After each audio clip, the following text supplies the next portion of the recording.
The sun hangs low over a field of dry, cracked earth, a landscape that speaks of long-forgotten rain. In the center of this expanse stands a man, his shoulders stooped under the invisible weight of 1,000 complaints.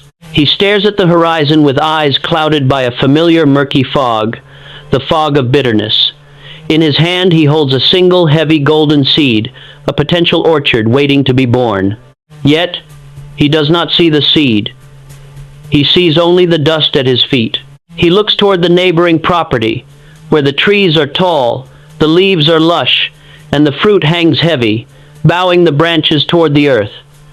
A growl of envy rises in his throat.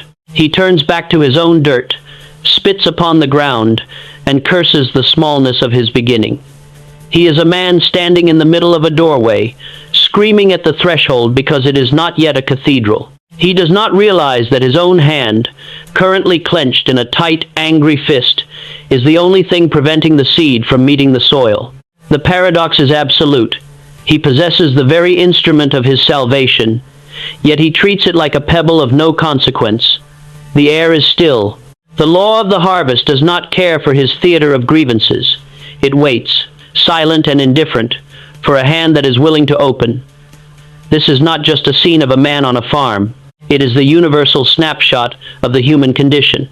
It is the moment where potential is either buried in the soil of opportunity or trampled under the boots of resentment. Why does the mind so often become its own greatest obstacle? To understand the bitter eye, we must first deconstruct the anatomy of perception. The mind is a selective filter. It chooses what to emphasize based on the emotional frequency it sustains. When a man operates from a state of ingratitude, his cognitive aperture narrows.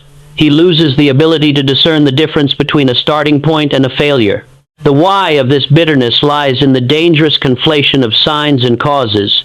We live in a culture addicted to the signs of wealth, the bank account, the accolades, the property, the position. We witness these signs and mistakenly label them as the first causes. Because the human ego demands instant gratification, it views the absence of these visible signs as a personal indictment. When the mind decides it is unlucky, it ceases to be an observer of reality and becomes a prosecutor of it. The how of this self-destruction is a recursive loop. The man feels insecure. He looks for external confirmation of his worth. He finds the current modest reality lacking in grandeur. He responds with contempt. That contempt leads to careless handling of his present assets. Those assets wither. His condition worsens.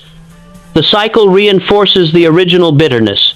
True intelligence, in this context, is the ability to break the recursive loop by shifting the focal point from the result to the process. It is the realization that wealth is an internal architecture before it is an external monument. If one's internal state is bitter, resentful, or impatient, one is essentially leaking power. Every moment spent in the grip of comparison is a moment where the hidden currency force, momentum, and clarity is drained away. To possess a rich mind is not to ignore the current lack, but to recognize the law of growth. Just as a seed contains the entire blueprint of the tree, the present, however humble, contains the entire blueprint of the future. The bitter eye sees only the smallness of the grain. The intelligent eye sees the gravity of the potential. In the ancient trading port of Oakhaven, there lived two merchants, Julian and Silas. Both were granted a small plot of land by the king, along with a single, modest pouch of silver coins to begin their journey. Julian, possessing the grateful eye, walked his plot of land. He felt the soil, smelled the damp earth, and looked at his small pouch of coins not as a pittance, but as a seed. He began to organize his trade. He spent his coins on quality tools rather than on the clothes of a wealthy merchant. He greeted his first customers with the same respect he would have shown a visiting prince. He did not mind that his shop was a wooden shack. He minded that the ledger was kept with perfect accuracy. He focused on the cause, the daily, methodical building of trust. Silas, however, possessed the bitter eye. Upon receiving his plot, he scoffed at the size of the land. "How can a man of my stature be expected to operate from a hovel?" he lamented. He took his coins and bought a velvet coat and a golden ring, attempting to perform the role of a titan before he had even laid a foundation. He spent his days sitting on a stool at the edge of his property, staring at the prosperous trade in the city center, nursing his resentment. When a customer arrived, he treated them with disdain, for they were only interested in small goods, and he felt he was meant for grand commissions. 10 years passed. Julian's plot of land had become the heartbeat of the city's commerce. His shop had grown into a sprawling complex of warehouses, yet he still carried himself with the same sober attention to detail he had held on his first day. Silas, conversely, was found sitting on the same stool, his velvet coat threadbare, his silver long gone, still railing against the unluckiness of his beginning. He had spent a decade trying to impress a world that did not know his name, while Julian had spent a decade building a world that could not survive without him. Silas's wealth remained a phantom, a vapor he tried to chase, while Julian's wealth became a gravitational force that pulled prosperity to him as naturally as the tide obeys the moon. To embody this truth today, one must perform a radical audit of the present. Ask yourself, are you treating your current life as a temporary insult to be endured, or as the laboratory in which your future is being synthesized? The practice is simple, yet relentless. Stop the narrative of complaint. When you look at your bank balance, your workspace, or your current responsibilities, do not measure them by the standard of what you want to be. Measure them by the standard of what you can do. Every task performed with excellence, every coin saved with purpose, and every hour invested in growth is an act of defiance against the bitter eye. You are the gardener of your own reality. If you despise the seed because it is not an oak, you will never see the forest. Begin today by honoring the little. A promise kept, a room organized, a client served with integrity. These are the small movements that, when compounded, create the unstoppable momentum of a life well built. But know this, the transition from the bitter observer to the master steward is only the first step. You have begun to see the seed, but there is a greater danger that lurks in the shadows of the human heart, a force that attempts to sabotage the very growth you are just beginning to protect. As you learn to hold your current season with dignity, you must also confront the frantic, whispering voice of the hurry, the internal pressure that seeks to make you look like a success before you have the character to remain one. We shall now move into the deeper, darker mechanics of why your growth is being interrupted and how to silence the internal fever that keeps you from the harvest you seek. The path to wealth is not a sprint. It is an alignment with a law that only the quiet can hear. Prepare yourself, for the next movement requires a courage that few are willing to master. The mid-afternoon light filters through the canopy of a dormant, ancient grove, casting long, fractured shadows across the forest floor. A traveler, weary from the road and draped in the dust of 1,000 miles, finds a small, polished wooden box buried beneath the roots of a withered tree. Upon opening it, he discovers not gold, nor jewels, but a collection of tiny, unremarkable brown husks. He laughs a harsh, jagged sound that ripples through the silence of the woods and flings the contents into the dark, tangled undergrowth. He is a man who demands the orchard, yet he treats the seed as a burden to be discarded. He does not stop to consider that for every branch that reaches toward the heavens, there was once a moment of total obscurity, buried in the dark, silent damp of the earth. He stands in the center of a potential paradise, his pockets empty and his heart heavy with the ache of not enough. While the very mechanisms of creation, the dormant life of the forest, wait to be invited into his service, he is the master of his own famine, starving in the middle of a promise because he refuses to see the divinity hidden in the small form. He walks away, his eyes fixed on the distant horizon, looking for the fruit that he is, in that very moment, choosing to destroy. Why is the human spirit so fundamentally repulsed by the scale of the beginning? To deconstruct this, we must examine the psychology of the horizon. The human ego operates on a linear timeline of craving. It perceives a desired outcome as a destination, and it views the intervening distance as an annoying void. This void is where the seed stage exists. Because the ego is impatient, it equates the smallness of the seed with a lack of significance, creating a fundamental dissonance. Why does this dissonance exist? It arises from a misplaced sense of identity. The individual believes they are the status they seek, rather than the process that creates it. Therefore, when they find themselves in a season of smallness, they feel as though they are experiencing a personal failure rather than a natural, foundational stage of development. How does this manifest as a failure of law? If we view ambition as a fire, then gratitude is the hearth that contains it. Without the hearth, the fire consumes the house. When a man despises the seed, he is essentially attempting to burn the house down to satisfy his desire for warmth. He is trying to force a harvest without undergoing the seasonal discipline of the soil. Through recursive analysis, we find that the hatred of the seed is actually a fear of the self. To honor a seed is to accept that one is currently unmanifested. It requires the humility to be a student, a laborer, and a caretaker when the world and the ego longs for one to be a celebrity, a titan, or a master. The man who rejects the seed is protecting his fragile self-image from the perceived insult of being in a state of becoming. He would rather remain a pauper in his own imagination than be a faithful gardener in the reality of the now. He confuses value with visibility, and in doing so, he ensures that his future remains as barren as his present. Wealth, in its most profound sense, is the harvest of a mind that has mastered the art of being small in order to become great. In a distant era, there lived a musician named Kalen, who desired to play the music of the spheres. He sought out the legendary master Elara, a woman who had composed symphonies that could command the tides.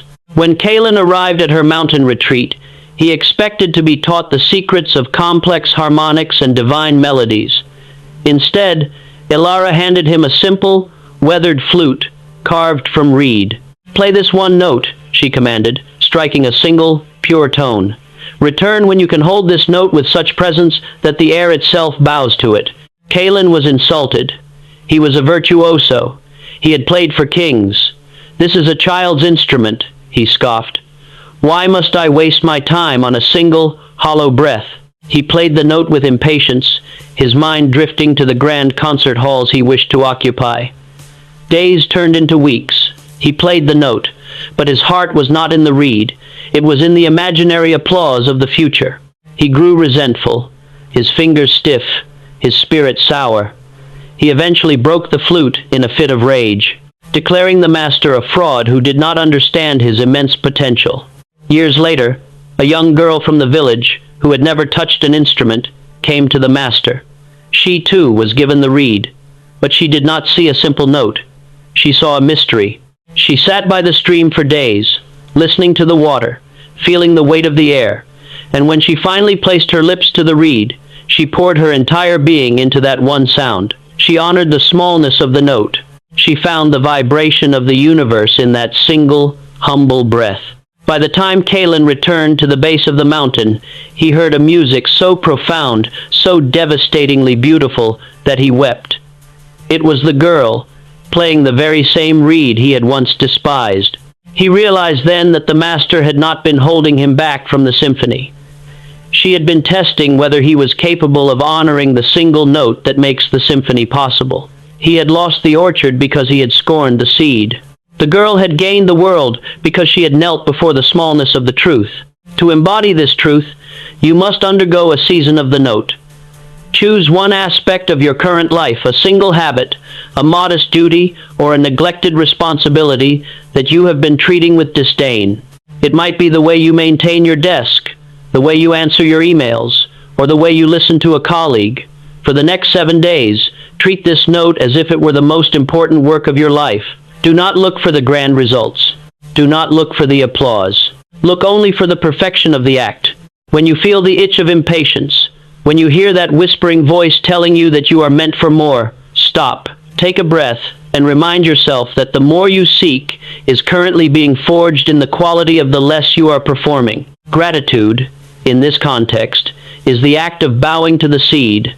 It is the conscious decision to say, "I am not yet the harvest, but I am the steward of the ground."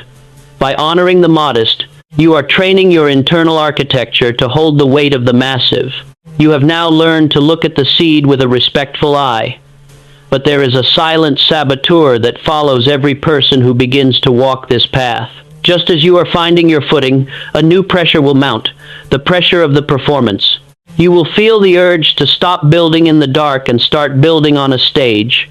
You will want to be seen, to be validated, and to be recognized before your structure can support the weight of that attention. This is the theater of wealth, and it is where most men lose the fortune they were just beginning to build. Prepare your mind, for in the next chapter, we descend into the halls of the theater, where we shall expose the dangers of trying to look like a master before you have earned the right to stand in the light. Your journey into the silent, invisible power of the steward has only just begun. The scene opens in the silent, vaulted chamber of an ancient counting house. Dust motes dance in a single, piercing shaft of afternoon sunlight that illuminates a mahogany desk. On this desk lies a singular, weathered coin, an object of modest value, yet resting with the gravity of a cornerstone. A man stands before it. His hands are calloused, his coat frayed at the cuffs, but his posture is that of a king surveying a kingdom.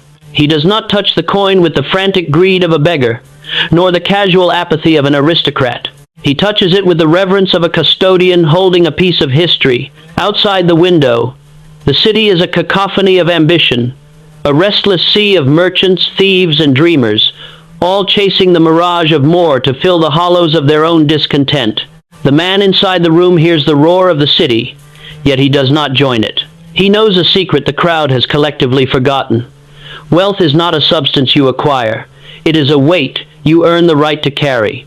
As he turns the coin over, the metal catches the light, casting a flicker onto the wall. This is the paradox of the steward. The man who treats a single coin with the seriousness of a treasury is the only man who will ever be trusted with a vault. Those who view the coin as too small to deserve their focus are, by their very neglect, proving their unfitness for greatness. The chamber is cold, but the man is warm, for he is not merely counting currency, he is counting character. Why does the human mind, when confronted with a small sum or a minor task, intuitively recoil into a state of careless disregard? To deconstruct this, we must look into the architecture of the hand. The hand is not merely a physical extremity, it is the primary instrument of the will. When a man handles small things, a small debt, a small duty, a small amount of money with excellence, he is signaling to his own subconscious that he is a master of his domain. He is building a neural and spiritual infrastructure that can withstand the pressure of abundance. But when he treats the small as beneath his notice, he is actively training his hand to be a sieve. Why does this happen? It is the result of a profound misunderstanding of the nature of trust. We assume that trust is something granted from the outside, that the universe, or a boss, or the market will one day give us our break. The truth is recursive. Trust is an internal state that you project outward through your actions. If you cannot govern your current, limited reality with precision, you are essentially declaring that you are a chaotic agent. How do we reverse this atrophy? We must recognize that the universe does not reward brilliance. It rewards consistency within constraint. Brilliance is a flash of lightning. Consistency is the steady, nourishing rain. The how of stewardship is found in the suppression of the ego's need for spectacle. The ego wants to be seen handling the $1 million contract. The steward finds his dignity in the meticulous balancing of the $10 ledger. This is the hidden law. The size of the thing you handle does not determine the quality of your character, but the quality of your character determines the eventual size of the thing you will be permitted to handle. The man who squanders the little is not unlucky. He is simply manifesting the logical conclusion of his own internal disorder. He has not yet learned that power is not about how much you can grab, but about how much you can hold without it breaking you. In the province of High Rock, the emperor sought to appoint a new governor for the remote, forgotten district of the Salt Flats. Two candidates appeared: Vesper, a man of soaring rhetoric and grand ideas, and Silas, a man who spoke little and moved with a terrifying rhythmic precision. Vesper, upon visiting the Salt Flats, immediately began drawing maps of grand palaces and bustling ports. "This land is a diamond in the rough," he declared. "I shall transform it into the jewel of the empire, provided the emperor grants me a massive treasury for my vision." He spent his time planning for the harvest, neglecting the fact that the dikes were broken and the current accounts were in shambles. He wanted to be the man of the future, so he treated the present as a disposable inconvenience. Silas, conversely, arrived with nothing but a notebook and a sturdy pair of boots. For the first month, he did not speak of palaces. He spent his time in the local archives, auditing the debts of the farmers. He walked the perimeter of the dikes, patching the mortar himself. When the village headman asked why he was wasting time on peasant matters, Silas simply replied, "If the water cannot be governed in the ditch, it cannot be governed in the harbor." He treated every silver piece of local tax revenue as if it were the personal gold of the emperor. He settled small disputes with a patience that bordered on the divine. He was, to the casual observer, a man of little ambition, but to the earth itself, he was a master. When the drought came, Vesper's grand plans withered. He had no foundation, and his borrowed gold was gone. He retreated, complaining that the land was cursed. But in the salt flats, Silas had quietly built a network of irrigation that saved the harvest. When the emperor finally sent his emissaries to inspect the district, they found not a palace, but a thriving, efficient, and unbreakable society. Silas had not been performing wealth. He had been manifesting it through the stewardship of the small. He did not need to ask for a larger throne. The throne had naturally formed itself around the weight of his competence. To embody this truth today, you must adopt the creed of the cornerstone. Identify one area of your life, a specific project, a recurring financial duty, or a daily routine that you have been treating as below you. You have been waiting for the big break to start acting with the focus of a professional. Today, that ends. For this week, treat that specific area with an obsessive, sacred attention to detail. Organize your files as if they were the archives of an empire. Manage your modest budget as if it were the treasury of a kingdom. Speak of your current, small-scale work with the same gravity you would use for a project of global significance. You will find that as your hand becomes steady with the small, the noise of the city, the distraction of comparison, and the fever of envy begins to fade. You are becoming a person of weight. This is the first step toward true, lasting prosperity. But as you begin to stabilize your inner world, you will notice a strange phenomenon. Your work will begin to gather, to coalesce, and to yield results. You will start to see the early signs of the harvest. And it is here, in the fragile dawn of your success, that you will face your most insidious test, the temptation to show what you have built before it is ready to be shown. You will feel the pull of the theater, the urge to display the symbols of your growth, to calm the restlessness of your soul. We are now ready to cross the bridge into the fourth movement. We shall confront the currency of force, the hidden, internal energy that you are likely leaking even now, through the cracks of your own ambition. You have learned to govern the small. Now, you must learn to protect the fire itself from the winds of the world. Are you prepared to discover why the most powerful men in history were often the most invisible? The journey into the source of your influence begins now. If this architectural blueprint for your prosperity has resonated with the builder within you, press the like button as a silent oath to your own growth. And if you wish to see the complete construction of this 9-part odyssey, subscribe to the channel where we turn the ordinary into the legendary. The air in the high mountain pass is thin, crystalline, and silent, a silence so profound it seems to vibrate against the skin. Two men, both clad in worn leather, stand at the fork of a jagged, precipitous trail. To the left, the path descends into a lush green valley where the fruit of a neighbor's labor glows in the late afternoon sun. To the right, the path ascends into the gray, uncompromising teeth of the mountain peaks. The first man stares toward the green valley, his jaw tight, his pulse quickening with a dark, rhythmic throb. He sees the heavy boughs of the neighbor's orchard and feels a sharp, searing lance of resentment. He stole the rain, he mutters, his voice ragged. He occupied the ground that was rightfully mine. He begins to pace, his focus entirely consumed by the distant fruit, his hands trembling as he calculates the unfairness of the universe. In his agitation, he drops his pack. It tumbles off the cliff's edge, spilling his rations into the abyss. He does not even notice, so So blinded is he by the spectacle of another man's success. The second man stands beside him. He, too, sees the orchard.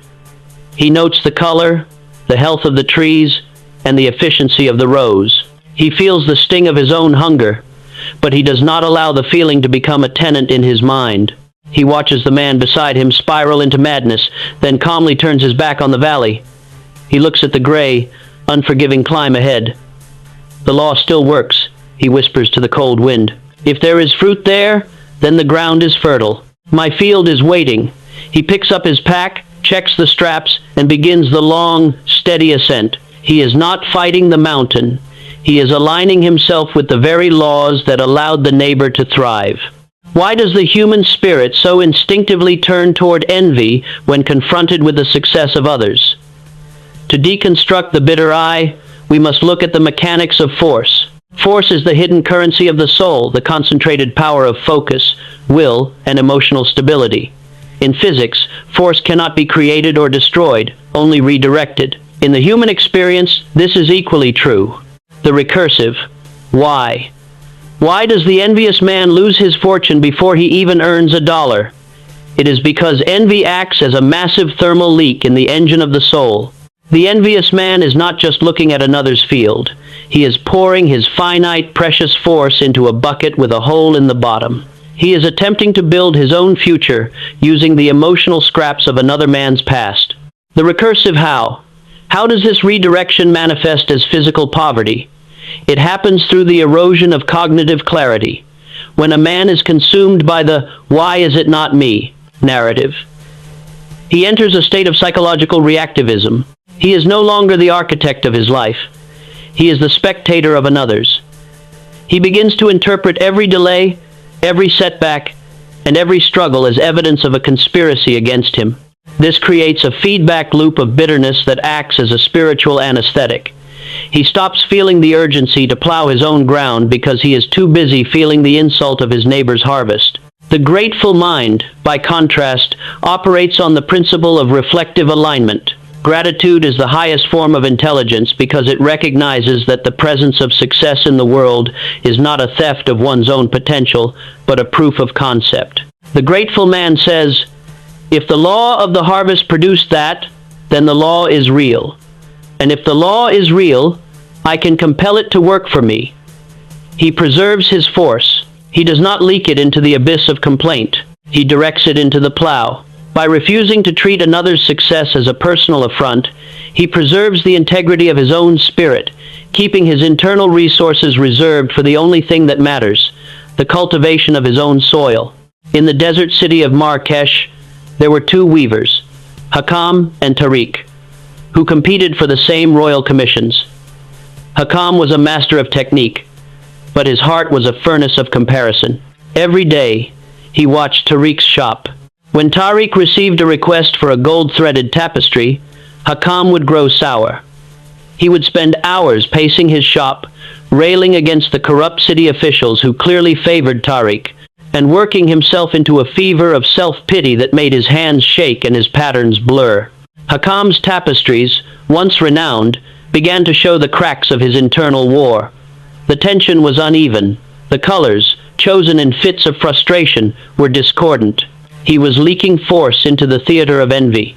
He eventually lost his standing. His looms grew dusty, and he died a man who believed the world had denied him his due. Tariq, however, practiced the discipline of the loom. When Hakam's work was praised, Tariq did not look across the street to judge the favoritism. He looked at Hakam's work to study the stitch. When Tariq saw a pattern he admired, he whispered, "Good. The thread holds. I shall learn how to pull it tighter." When his own work failed, he did not cry out that the system was broken. He stripped the loom bare and started again, grateful for the lesson the failure had taught his hands. Tariq did not have the most natural talent in Marrakesh, but he had the most contained force. He protected his energy. He treated his shop as a temple, not a stage. Over the decades, he became the weaver for the emperor himself, not because he was better than Hakam, but because he was steadier. While Hakam had spent his life burning his own house down to prove that his neighbor's house was ugly, Tariq had spent his life weaving the fabric that would eventually become his kingdom. To embody this truth today, you must perform a force audit. Identify the people or the conditions that trigger your envy, the colleagues who seem to rise faster, the peers who appear to have it easier, or the systemic hurdles you feel are insulting your progress. When you feel that familiar spike of bitterness, stop the machine. Do not suppress the feeling. Observe it. Ask yourself, how much of my internal force am I currently donating to this person's narrative? Recognize that every second spent in that state is a withdrawal from your own bank of potential. Instead, force your mind into a pivot of utility. Look at the object of your envy and say, "This is proof that the law works. What can I learn from the way they tend their field that will make my plow cut deeper?" This shift is not merely philosophical. It is an economic necessity. You are preserving the fuel that will drive your own expansion. By shifting from the bitter eye to the grateful eye, you are essentially reclaiming your own life from the grip of the spectator's box. But be warned, as you begin to reclaim this force, you will find that a new, more dangerous test awaits. As your spirit becomes quieter and your focus becomes sharper, you will naturally be tempted to accelerate. The moment you start to see the early, hidden fruits of your labor, you will want to shout them from the rooftops. You will feel the fever of the finish line. It is the most seductive, expensive trap of all, the desire to escape the silence of the process. In the next chapter, we shall descend into the halls of hurry, where we will deconstruct why speed is the natural enemy of structure, and how you can remain on the path when the world demands that you show your work before it is ready. The ascent is becoming steeper. Are you ready to learn the secret of the pace that lasts? The scene opens in the belly of a cathedral under construction, not a finished monument of marble, but a skeletal framework of raw, unforgiving timber and stone. Scaffolding webs the interior like the veins of a great beast, and the air is thick with the scent of pine resin and pulverized lime. A man, dressed in the heavy stained apron of a master mason, stands before a single, unworked block of granite. He is not carving it into an intricate gargoyle or a saintly visage. He is meticulously squaring its edges, hour after hour, his chisel singing a rhythmic, monotonous song against the stone. Above him, on a precarious ledge, a young apprentice watches with wide, restless eyes. The apprentice is agitated. He shifts his weight, his fingers twitching toward his belt, where a decorative carving tool hangs, a tool meant for the final, showy flourishes of the facade. He looks at the unfinished ceiling, then down at the master, and he grumbles, "Why must we endure this? The foundations have been set for a year. The world sees only our silence. We are the builders of the greatest house in the kingdom, yet we are confined to this dusty cellar, squaring stones that no eyes will ever see. We should be raising the spire. We should be carving the statues that make the people cheer." The master mason does not look up. He does not stop his rhythm. He strikes the chisel, a precise, violent, and perfect spark of energy, and he says nothing. The apprentice's impatience is a palpable, feverish thing, a heat that burns brighter than the torches. He does not understand that the spire is a dream, but the stone is the reality. He is suffering from the greatest of all human afflictions, the inability to exist in the in-between. He wants the coronation before he has survived the trial. He is trying to spend the harvest before the seed has even cracked the surface of the earth. Why is the human spirit so fundamentally allergic to the in-between? To deconstruct the crisis of the process, we must peer into the psychology of the stage. The recursive why. Why do we despise the period of preparation? It is because, in the modern age, we have been conditioned to view visible success as the only validation of existence. We are a culture of outcomes, not processes. Therefore, the in-between, the silent, grueling, unobserved time of structural development is perceived as a state of non-existence. When a man is in the process, he feels as though he is in a void. He is neither the person he was, the striver, nor the person he intends to be, the master. He is in the liminal, and the human ego is terrified of the liminal. The recursive how. How does this fear manifest as a destruction of wealth? It manifests as structural sabotage. A man cannot bear the weight of his own insignificance while in the process, so he tries to artificially inflate his importance. He begins to spend money he has not earned, to signal a prosperity he has not attained. He begins to speak with the authority of a leader before he has done the work of a servant. He begins to chase fast opportunities that promise to bypass the slow, grinding reality of the build. This is where the law of compounding is murdered. Compounding requires time, and time requires patience. If the man constantly interrupts his own progress because he is ashamed of the smallness of his current season, he never allows the law of compounding to take root. He is like the gardener who digs up his seeds every evening to see if they have grown, only to be frustrated that they remain hidden in the dirt. He is not merely impatient. He is committing a slow-motion suicide of his own potential. The how of mastery, therefore, is the voluntary embrace of the invisibility of the process. It is the ability to stand in the dusty cellar, squaring the stone, knowing that the structural integrity of the spire depends entirely on the perfection of the labor that no one will ever see. In the coastal kingdom of Oris, the finest shipwright in history was a man named Elian. It was said that Elian's ships never sank, never broke, and always arrived before the tide. When the king commissioned a flagship to conquer the unknown seas, he gave Elian 3 years and a mountain of gold. Elian's rival, a man named Jorah, was also commissioned to build a flagship for a rival duke. Jorah was a man of the theater. Within 6 months, he had constructed the hull of his ship. He painted it with gold leaf, hung shimmering silk sails that could be seen for leagues, and invited the nobility to feast on the deck. "Look at my progress," Jorah proclaimed. "Look at the speed of my hand." The crowd cheered. The duke poured more gold into Jorah's coffers. Jorah was the talk of the realm. He was the embodiment of visible success. Elian, meanwhile, was nowhere to be seen. He had taken his gold and his wood into a hidden cove. For 2 years, there was no ship. There were no sails, no golden paint, no feasts. There was only the sound of a hammer, muffled by the distance, and the occasional smoke from a furnace. The people of Oris whispered that Elian had gone mad, or that he had squandered the king's gold. The king himself grew restless. "Where is the ship?" he demanded. "The ship is in the keel," Elian replied, never looking up from his work. "I am building the structure that will hold the weight of the ocean." In the 3rd year, the day of the great launch arrived. Jorah's ship, the Golden Pride, moved into the harbor with all the pomp of a summer festival. It was beautiful, but when it hit the outer swells, the wood dried too fast in the sun. Stressed by the rush of the build, began to groan. The hull, unsupported by the proper tension work, cracked under the pressure of its own weight. The Golden Pride foundered in the shallows, a monument to the vanity of speed. Then, from behind the headland, Elian's ship, the Silent Sovereign, emerged. It was not painted in gold. It had no silk.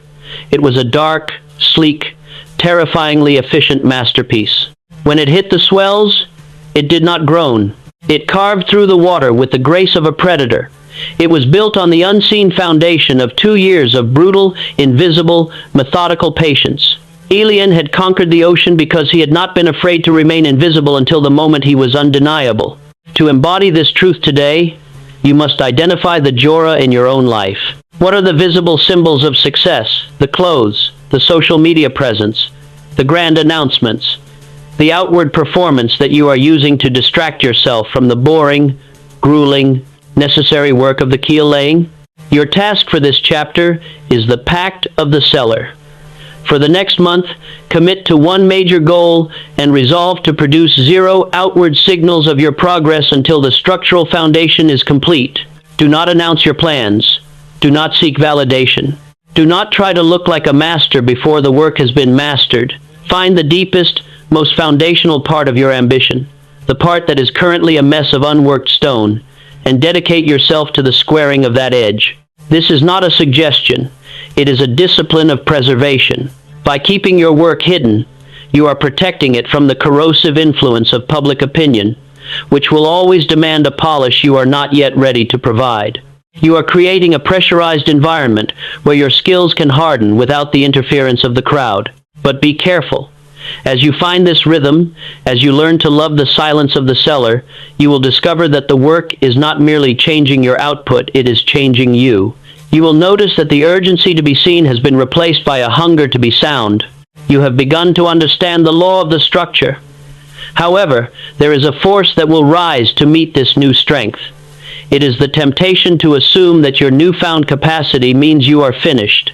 You will feel the urge to stop being a student and start being a judge. In the next chapter, we descend into the hall of correction, where we shall expose why the most dangerous man in the world is the one who believes he has nothing left to learn. Are you ready to see why the truly wealthy remain the most teachable?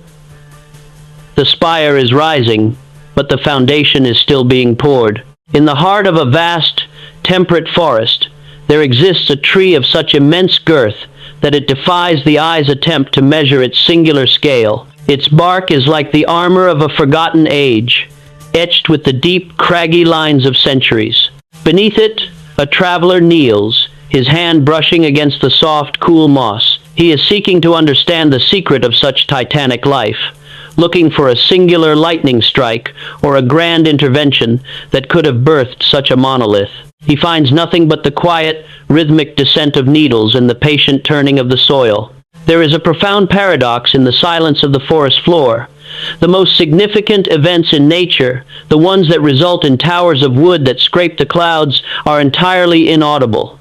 The traveler looks up, tracing the massive branches, and realizes that this giant is not the result of a single heroic effort, but the accumulation of a billion tiny, mundane interactions between sunlight, water, and soil. Each year, a microscopic ring is added. Each day, a subtle expansion occurs. The crowd, hungry for the thunder of falling timber or the flash of the axe, ignores the tree because it is always the same. But the tree is not the same. It is compounding. It is the physical manifestation of patience. The traveler realizes then that the secret to the empire is not the dramatic event, but the relentless, invisible gravity of the daily act. Why do men, who claim to desire the summit, consistently fail to master the art of the climb? To deconstruct the nature of compounding, we must examine the cognitive dissonance between the linear mind and the geometric law. The recursive why. Why does the human mind struggle to grasp the power of the small?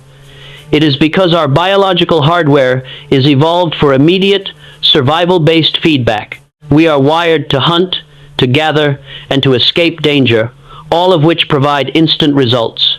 We are not evolved to comprehend the long-range trajectory of a process that takes a decade to reveal its fruit. The mind prefers the big win, because the big win offers a dopamine hit that serves as a temporary shield against the existential anxiety of being in process. The recursive how. How does the absence of this understanding lead to the decay of potential? It leads to the insult of the little. When a man does not value the small, daily action, he neglects the compounding mechanism. He spends his force in bursts of high-intensity, short-duration activity, only to abandon the field when the results do not arrive with the speed of his ambition. He views the small act as nothing because it does not change his life today. The master, however, understands the alchemy of the aggregate. He knows that a 1% improvement in his decision-making, performed consistently, creates a compounding effect that is not merely additive, but exponential. The how of this mastery lies in the elevation of the mundane to the level of ritual. When you treat the mundane, the daily discipline, the minor correction, the quiet hour of study as a sacred law, you stop waiting for the harvest and begin to manufacture it. You cease to be a seeker of luck and become a master of the mechanism. You realize that wealth is not a result you find, it is a sum you aggregate. In the Central Plains, there lived a young man named Elias who possessed a peculiar obsession.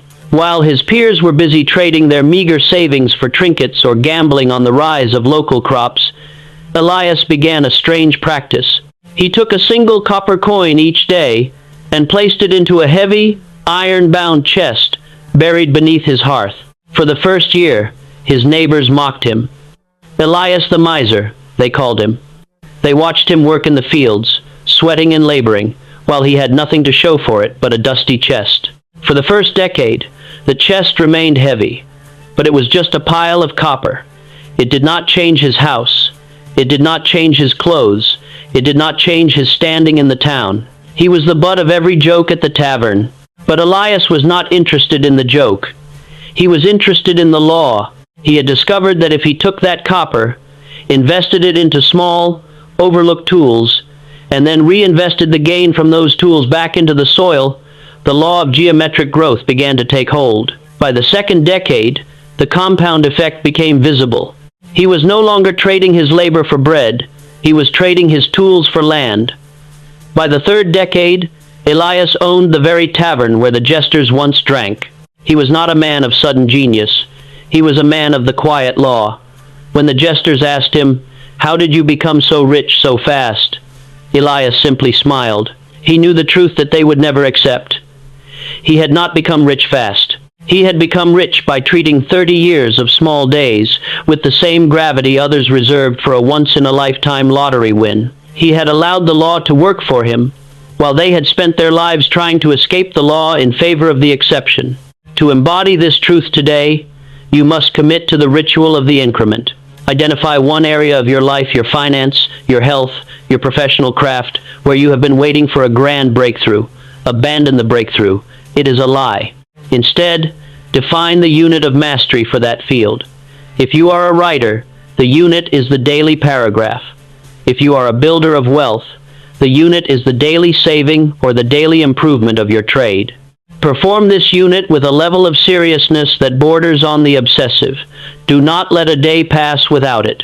When you feel the familiar urge to perform for the audience, to look established, remind yourself that the tree does not look like a giant until the very last stage of its life, yet it is growing the entire time. You are currently in the stage of the invisible ring. Grow it, and let the world be shocked by your rise, while you know it was merely the mathematical certainty of your discipline. You are beginning to construct a foundation of monumental proportions. However, as your influence grows and your results become harder to ignore, you will encounter the final and perhaps most subtle obstacle: the shield of defensiveness. As you become more capable, you will naturally want to protect the image of your success. You will stop welcoming the critique, the correction, and the honest mirror, because you will be terrified that they might reveal a flaw in your carefully constructed masterpiece. We are now ready to cross the bridge into the seventh movement. We shall descend into the halls of correction, where we will expose why the most dangerous man in the world is the one who believes he is beyond instruction. Are you prepared to learn why the truly wealthy remain the most teachable, and how to weaponize your own shortcomings to build a future that is not just impressive, but unbreakable? The scene opens within the humid, flickering confines of a master blacksmith's forge. The air is heavy with the scent of charcoal, scorched iron, and the metallic tang of sweat. A young apprentice, his face flushed with the heat of the furnace, stands back, his chest heaving. In his hands, he holds a blade that he has hammered for 3 days, a piece of steel that is warped, brittle, and essentially useless. An elder master, skin weathered like the bark of an ancient oak, walks over. He picks up the blade, inspects the uneven temper, and with a single, brutal motion, strikes it against the anvil, shattering the blade into useless shards. The apprentice cries out, feeling the sting of personal insult, his ego wounded by the sudden destruction of his labor. The master does not look at the apprentice's pain. He simply gestures to the pile of scrap metal and says, "That was not a blade. It was a mirror for your pride. Now, pick up the hammer. Let us build a blade this time." The paradox is vivid. The master's destruction was the ultimate act of creation. The apprentice perceives the correction as a blow against his identity. The master perceives the correction as the only path to the masterwork. The forge is quiet, save for the crackle of the coals. Outside, the world of the uncorrected continues to toil in its own mediocrity, repeating the same mistakes under the delusion of experience. But within these walls, the truth is laid bare. An easily offended man is a man destined to remain at his current ceiling, while a teachable man is a man who can eventually command the forge itself. Why does the ego treat correction as an assault? To deconstruct the correctional paradox, we must investigate the architecture of the human self-image. The recursive why Why does the mind seek to defend its own errors with such ferocity? It is because the ego is not merely a tool for navigation, it is a fortress. When a man creates a piece of work, a business, or an opinion, he incorporates that output into his definition of self. Therefore, when someone offers a critique, the ego does not interpret it as a piece of data intended to improve the output. It interprets it as an attack on the ramparts. The mind asks, if my work is wrong, does that mean I am wrong? The ego, terrified of that implication, shuts the gates. The recursive how. How does this defensiveness create a glass ceiling for prosperity? The answer lies in the economy of mistakes. Wealth creation is rarely about the absence of error. It is about the speed at which one extracts instruction from an error. The average man stays poor because he treats every rebuke, every failed deal, and every piece of negative feedback as a wound to be bandaged rather than a lecture to be studied.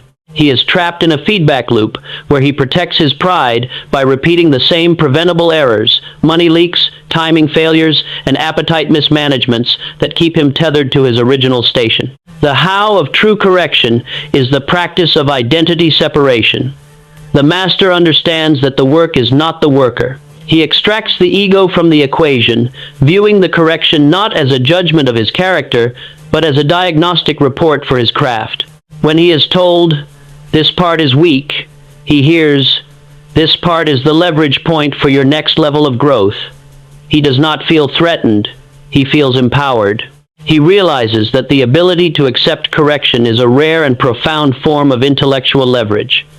It is a cheat code for reality. While others spend their lives defending their incompetence, he spends his time refining his excellence. He becomes dangerous because he is impossible to stop. Every barrier placed in his path by life is simply another stone for him to carve. In the annals of the High Kingdom, there is a legend of the architect Valerius, commissioned to build a bridge across the great chasm. The chasm was a notoriously deadly span of air and rock. The first architect sent by the king had failed because he was too proud to listen to the warnings of the local mountain dwellers. His bridge had collapsed in the first gale. Valerius arrived at the site with his instruments, but he did not begin by laying stone. He began by gathering the elders of the mountain people, who had no architectural training, but who knew the winds of the chasm better than any scholar. He asked them, "Where does the storm turn? Where does the frost bite deepest?" His own junior builders were furious. "Master, why do you seek the advice of these peasants? We are the greatest engineers in the capital.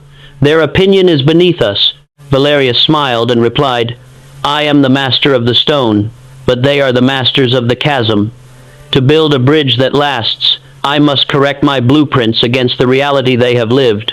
For weeks, Valerius allowed the mountain dwellers to critique his designs.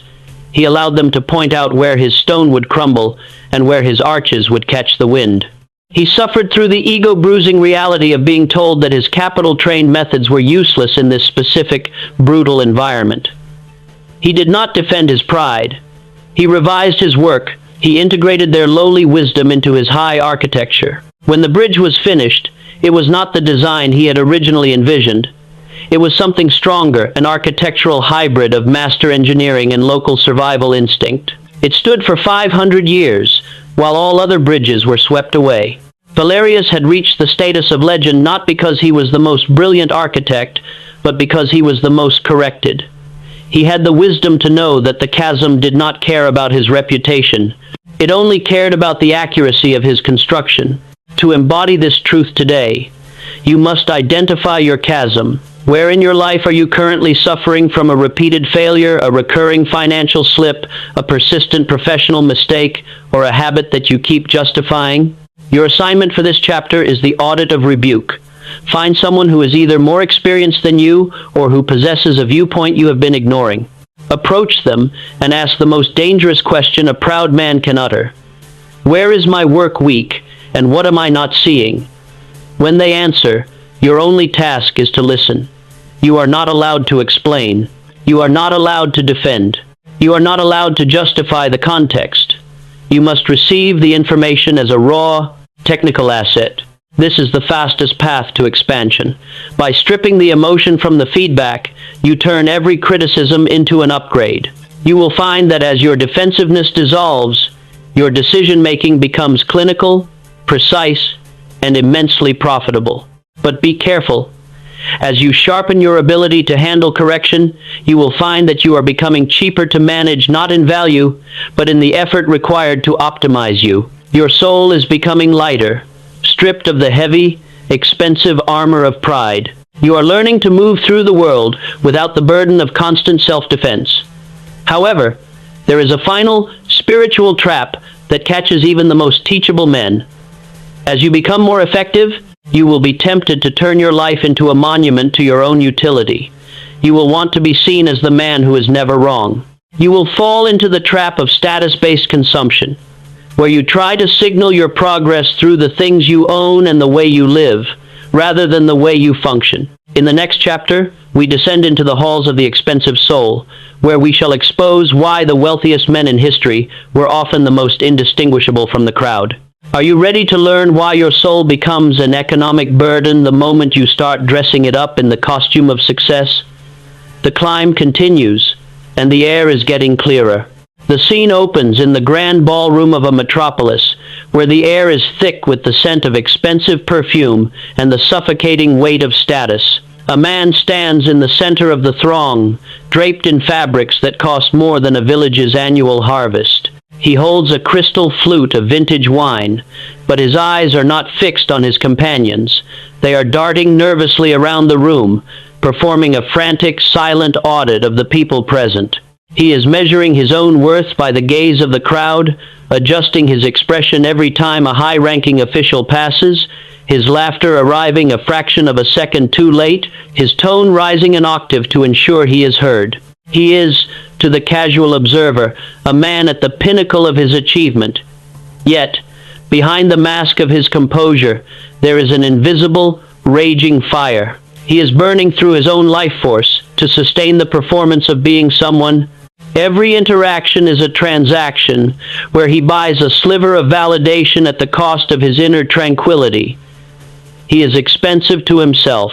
He requires constant, external stimuli, praise, recognition, envy from others, and the acquisition of new, shiny tokens, simply to keep the darkness of his own insignificance at bay. He is a billionaire in currency, but a pauper in spirit, and the maintenance cost of his existence is slowly hollowing him out, one staged interaction at a time. The ballroom is a cage of his own making, and the key, which he refuses to see, lies in his own pocket, hidden beneath the weight of his own need to be seen. Why does a man, once he tastes the initial fruits of his labor, immediately attempt to bury his soul under the heavy, ornate machinery of display? To deconstruct the expensive soul, we must examine the recursive relationship between insecurity and consumption. The recursive why. Why is a bitter or insecure soul so prohibitively expensive? It is because the soul is an energy management system. When a man is not internally secure, when he lacks the grateful eye that finds value in the present, he suffers from an internal deficit. He feels small. To compensate for this perceived smallness, he must project a gargantuan external image. He uses money as a painkiller for the ache of his own unfinished state. He doesn't buy to possess. He buys to anesthetize. He needs constant movement, constant recognition, and constant change in his environment because he cannot bear the silence of his own company. The recursive how. How does this destroy the capacity for long-term wealth? It introduces a parasitic drag on the momentum of his life. Wealth creation is an act of focus and preservation, but the expensive soul is a leaking vessel. Every dollar spent on status signaling is a dollar that cannot be invested in the causes of future growth. Every hour spent performing for the crowd is an hour that cannot be spent in the quiet refinement of one's craft. The how of recovery is the cultivation of soul minimalism. The master understands that dignity is not something you drape over your shoulders. It is something you stand within. He realizes that the most powerful man in the room is often the one who needs the least from the room. He does not need the vintage wine, the tailored suit, or the public acknowledgement to validate his existence, and because he does not need them, He is not controlled by the mechanisms that provide them. He is free to play the long game. He preserves his force, his capital, and his clarity, while the expensive man spends his life trying to outrun the poverty of his own spirit. In the high courts of a maritime empire, there were two men charged with mapping the unknown seas. The first, Lord Valerian, demanded a ship of gold, a crew of hundreds, and a parade that lasted 3 days before he set sail. He lived in the largest villa on the coast, and his maps were embellished with dragons and gold leaf, designed more to decorate the walls of the king's palace than to guide a captain through a storm. Valerian was expensive. He spent his time managing his public image and ensuring his status was never in question. When his maps failed because they were artistic interpretations rather than navigational truths, he blamed the sea. The second man, Silas, lived in a small, windowless shack near the docks. He had no entourage. He wore the same wool tunic for 3 years, and he owned only his instruments. When the king offered him a grand villa, Silas refused, stating, "My work is in the salt and the stars. The villa would only give me walls to manage instead of horizons to measure." Silas was cheap to carry. Because he required nothing from the world could not manipulate him. He spent his days in the rigging, his eyes peeled to the horizon, his force entirely dedicated to the accuracy of his craft. When the king finally sent his own scouts to verify the maps, they found that Silas's charts were flawless. He had seen reefs, currents, and hidden passages that Valerian had dismissed as unimportant because they weren't grand enough to include in his golden maps. Silas had succeeded because his soul was unencumbered. He didn't need the recognition of the court to satisfy his need for worth. His worth was anchored in the truth of his work. While Valerian went broke trying to look like the greatest explorer in history, Silas became the greatest explorer in history by refusing to play the part at all. To embody this truth today, you must perform a status signaling audit. Identify one area of your life where you are currently spending energy, time, or capital purely for the purpose of being seen. This could be a purchase, a social media post, a relationship, or even a professional affiliation that provides no real leverage, but gives you a look of success. Your assignment is the practice of quiet dignity. For the next week, resolve to do one significant thing, a win, an improvement, or a breakthrough, without telling a single soul. Experience the success in the silence of your own mind. Do not seek the external mirror to confirm that it happened. By doing this, you are breaking the dependency between your internal worth and the external world. You are beginning to realize that your power is not in the signal, but in the signal's origin.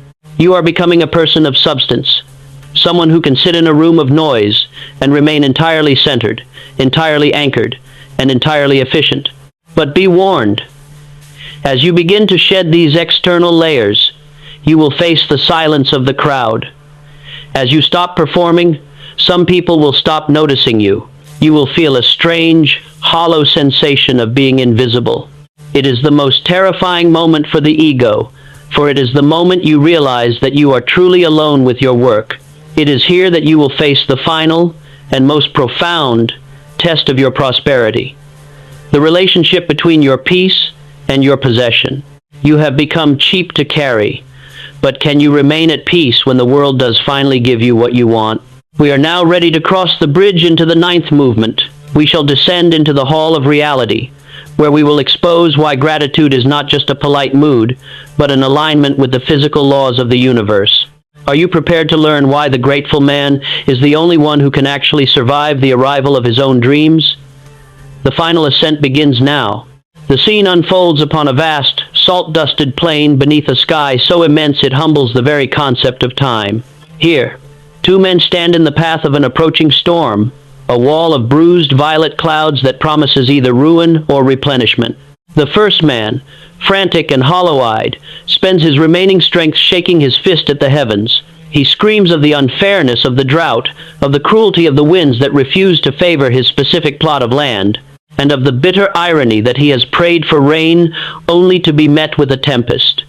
He is a man at war with the atmosphere, his every breath spent in an argument with the elemental laws of the world.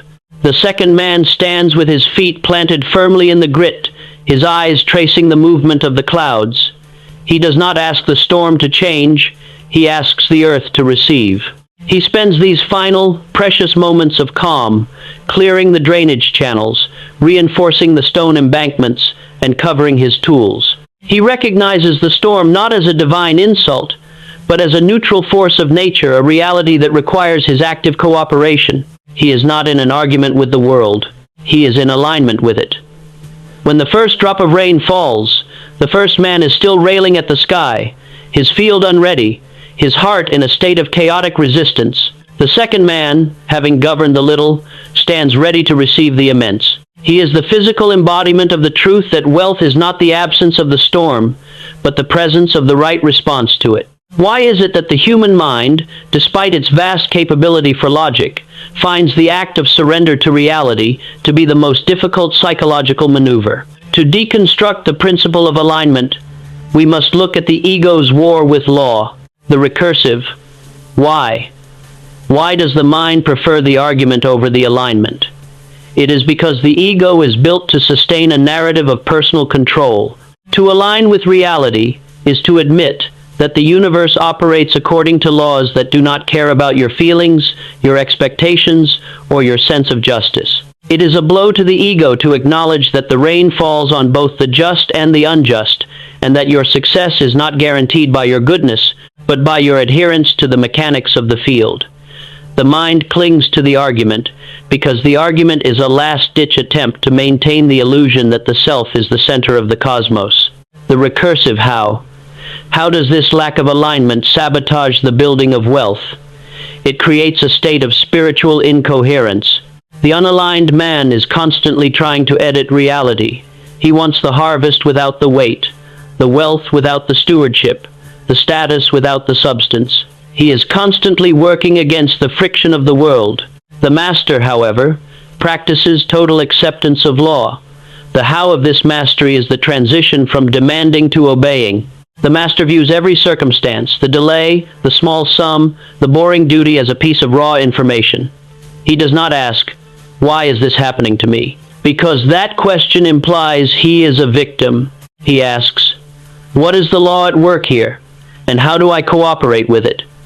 This shift is the ultimate economic advantage. While the unaligned man is wasting his force trying to force the river to flow backward, the master is building a boat. He is not faster than reality. He is simply riding the currents of it. Alignment is the reduction of friction. When you stop fighting the requirements of your season, you move with the momentum of the universe itself. In the harbor city of Oros, there lived a legendary sea captain, Elias the Silent. Unlike his contemporaries, who were known for their daring gambles and their brash attempts to outrun the gales, Elias was known for his uncanny ability to survive the most catastrophic seasons. Once, when a series of unprecedented storms ravaged the coast, the other captains stayed in port, cursing the weather and lamenting their ruined seasons. Elias, however, spent the storm weeks on his boat, constantly adjusting the rigging, shifting the ballast, and monitoring the tension of the lines. When a rival captain mocked him, saying, "You are a slave to the wind. Why do you work so hard when the sea is clearly punishing us?" Elias looked at him with eyes that had seen the deepest depths. "The sea is not punishing us," Elias replied. "The sea is simply being the sea. It is only the man who expects the sea to be a mirror of his own desires who feels punished." Elias did not try to defy the gale. He used the gale. He observed the direction of the wind and calculated the exact angle at which his sails would catch the most power without snapping the mast. He aligned his vessel with the force of the storm. When the clouds cleared, the other captains found their ships rotting in the harbor, their spirits broken by their resentment of the season. Elias's ship, however, was already halfway to the distant spice markets. He had reached his destination not by outrunning the storm, but by becoming a student of the gale. He had achieved prosperity through the total surrender of his ego to the reality of the sea. To embody this truth today, you must perform an alignment audit. Look at the most frustrating aspect of your current situation, the aspect that keeps you awake at night, the insult that you feel you do not deserve. Stop viewing it as an obstacle to your success and start viewing it as the primary data for your current strategy. Your assignment for this chapter is the neutralization of the argument. For the next 3 days, when you feel the urge to complain about your circumstances, force yourself to write down the reality of the situation without using any emotive language. Do not say, "My boss is unfair." Say, "My current role has these specific limitations." Do not say, "I am unlucky with money." Say, "My current financial structure produces these specific results." By stripping the emotion from the reality, you expose the law. Once you see the law, you can navigate it. You are no longer a participant in a tragedy. You are an engineer of a system. By achieving this, you are entering the final stage of your transformation. You have learned to govern the small, to silence the urge to perform, to protect your inner force, and to align yourself with the iron laws of reality. But there is one final, terrifying threshold. As you align yourself with reality, you will find that reality begins to provide exactly what you have prepared yourself to handle. You will face the final test, the harvest hazard. We are now ready to cross the bridge into the 10th and final movement. We shall descend into the Hall of the Protector, where we will expose why the most difficult part of wealth is not getting it, but keeping it once it begins to define you. Are you prepared to learn the secret of the second harvest, the truth that keeps a man from losing his soul just as he finally finds his fortune? The journey is nearing its climax. The storm has passed. The field is ready. If this architectural blueprint for your prosperity has resonated with the builder within you, press the like button as a silent oath to your own growth. And if you wish to see the complete construction of this 9-part odyssey, subscribe to the channel where we turn the ordinary into the legendary. The dawn breaks over a golden expanse. The harvest has finally arrived. The fields that were once cracked, dry, and mocking in their smallness are now a heavy, waving sea of grain, bowing low under the weight of their own abundance. In the center of the field stands the man who has spent years in the silent, dusty cellar of preparation. He is holding a sickle, but his hand does not tremble with the frantic, feverish excitement of the uninitiated. He stands with the quiet, terrifying composure of one who knows that the harvest is not the end of the labor, but the beginning of the most dangerous season of all.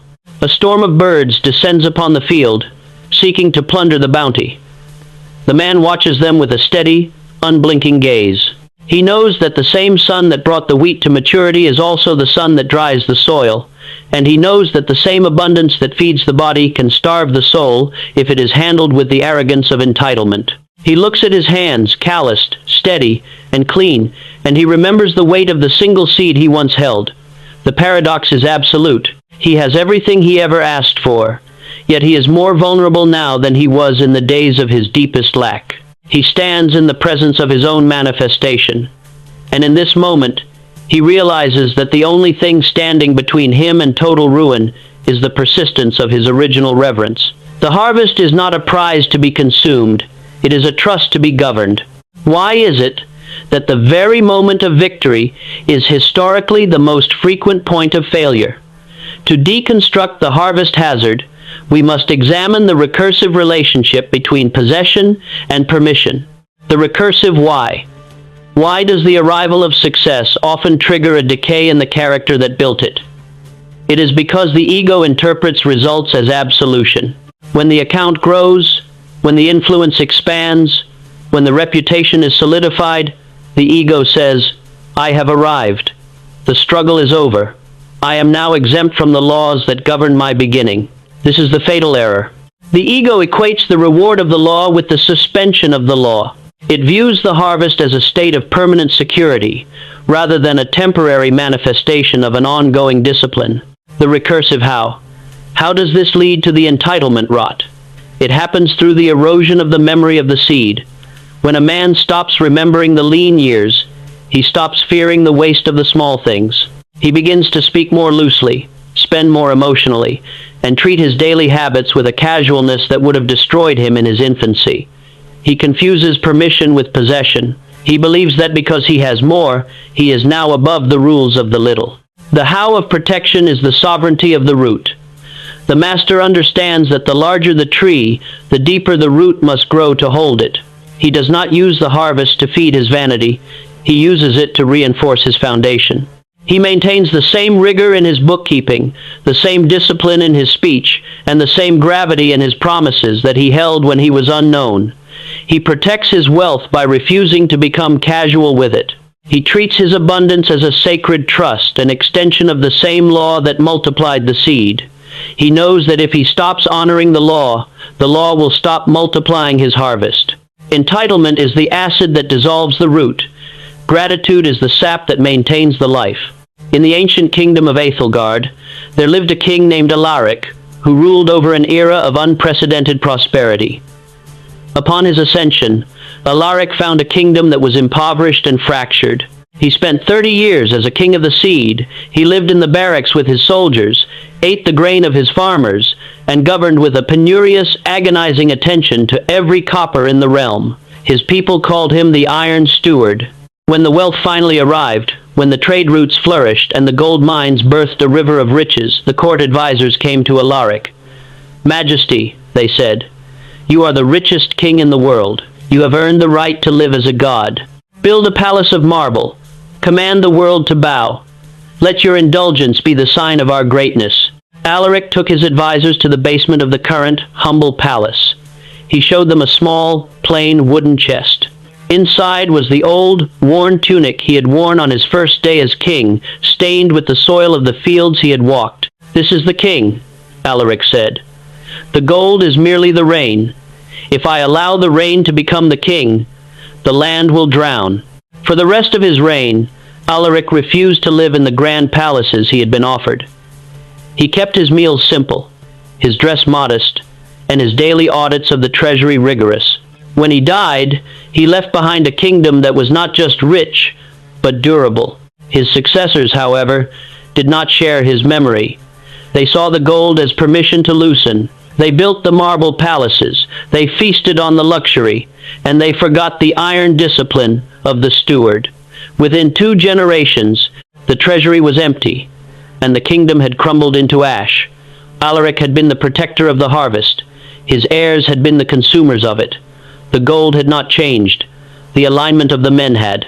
To embody this truth today, you must establish your own iron chest. What is the symbol of your beginning, the habit, the mindset, or the simple practice that you must never outgrow? Your assignment for this final chapter is the Pact of Perpetuity. Write down the 3 laws that built your current progress, the laws you followed when you had nothing to lose.